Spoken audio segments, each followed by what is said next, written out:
Тәуелсіздік күніне байланысты ұйымдастырылған нөмірі 4-ші колледждегі мерекелік кешке оқу орнының студенттерімен қатар ұстаздар, сонымен бірге қалалық білім басқармасының мамандары да жиналды.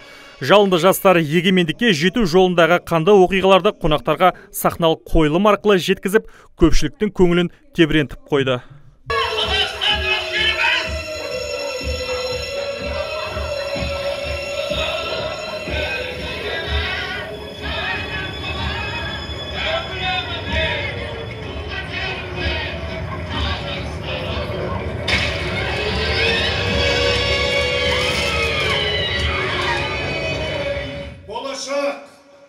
Сен бұл жерде танып ал, үміт жіпке қолын созған өркеннің.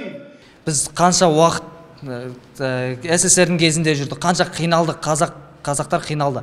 Сол себептен 1991 жылы 16 желтоқсаннан бастап Қазақстан жеке тәуелсіз мемлекет болып саналғандықтан осы мерекені үлкен дата деп есептедік. Сол күннен бастап біз 16 желтоқсанда тәуелсіздік мерекесі деп тойлап келе жатырмыз.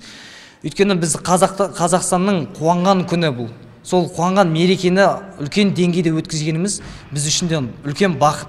Осы кешті жүргізіп отқан мен үшін де үлкен бақыт бұл. Қазір нөмірі 4-ші колледж қабырғасында 945 бала оқитын болса, соның 54-і ерекше білімді қажет етеді. Яғни олар мүмкіндігі шектеулі оқушылар. Бірақ соған қарамастан осы студенттердің көбі колледж қабырғасында спортпен айналысып, ән салу мен би үйірмелеріне қатысады екен. Сол 54 студенттің 21-і биыл елімізде және шетелде өткен спорттық сайыстардан жүлделі орындарды жеңіп қайтқан.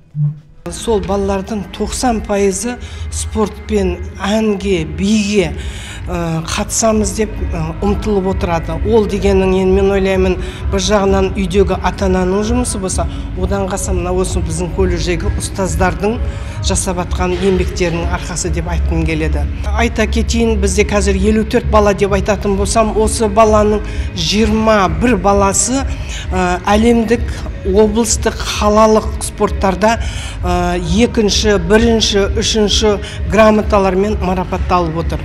Айта кетсек, Шымкентте қазір 2 кәсіптік колледжде мүмкіндігі шектеулі балаларға арналған топтар бар. Сол оқу ордасының бірі осы нөмірі 4-ші колледж. Жұмысшылар дайындайтын мекеменің басшысы ерекше білімді қажет ететін оқушыларды белгілі бір мамандыққа оқытып, қолдарына диплом бергенімен көбі жұмысқа орналаса алмай жататынын айтады. Бізде бір неміз болып тұр, осы әлі шешілмей жатыр. Бұны енді біз қолымыздан келгенше барынша хаттың бәрін жазып жатырмыз жан-жаққа. Облыстық әкімшілікке де жаздық, қалалыққа да жазып жатырмыз. Жұмыспен қамту облыстық, қалалық кәсіпкер палатасына жазып жатырмыз, облыстық білім басқармасына да жазып жатырмыз. Бұл балалардың бітіргеннен кейінгі жұмыс орналасуы.